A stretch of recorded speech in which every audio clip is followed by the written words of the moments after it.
Hello, this is Ron Paul with your weekly update for April 12th. Last week, the federal government's Financial Crisis Inquiry Commission held hearings as part of their continuing investigation into the causes of the acute economic meltdown which occurred in late summer. The bipartisan commission, partly inspired by the Pecora Commission, which investigated the causes of the Great Depression, is expected to report back to Congress before the end of the year. Things don't seem to be going well. The individuals questioned by the commission mostly seem to be diverting blame for the whole fiasco to someone else. Nobody is offering any tangible insights into the causes of the financial crisis. Predictably, the commission will avoid calling any witnesses who might unequivocally indict the federal government for its role in the crisis or suggest solutions which take away government power. Government commissions have a remarkable tendency to recommend granting even more power to the same useless government agencies that so utterly failed to prevent crises in the first place.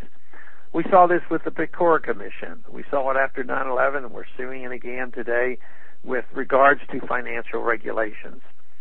For example, the latest commission almost certainly will suggest granting more power to the FCIC when in fact the FCIC should be abolished as an embarrassing farce. Rest assured that this recommendation will be made without apology or sense of irony. The reality is that the Federal Reserve relentlessly expanded the money supply through artificially low interest rates for over 2 decades, and this expansion of easy money caused a wholly predictable bubble. To a myopic Keynesian regulator, the bubble may appear to be caused by greed, but in truth it is completely predictable that humans will act in their own perceived self-interest. If the Fed wants to dole out artificially cheap money, people and businesses, including Wall Street businesses, will line up to take it. We can condemn this as greed, but the fundamental problem is Fed policy itself. There will always be demand for cheap money, but we should not allow the Fed to debase our currency and create bubbles of false prosperity to satisfy that demand. What the Commission really needs are experts who understand free market economics rather than big government Keynesian fantasies. The Commission has none of these and has called no true free market witnesses. That perspective would only distract from their predetermined goals. The Commission will bemoan the complexity and inscrutability of our economic problems, but the solution is simple: allow freedom to operate in our markets.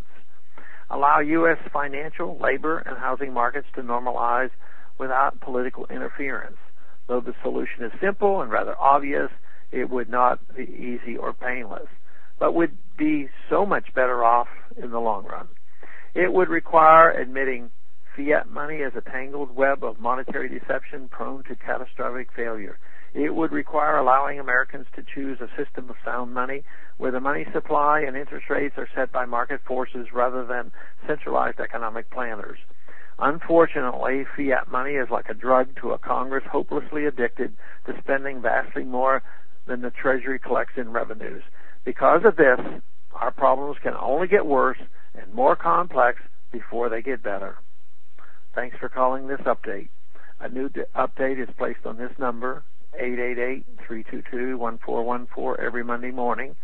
The written text of which can be found on my website, www.house.gov/Paul, under the heading Texas Straight Talk. Thanks for calling.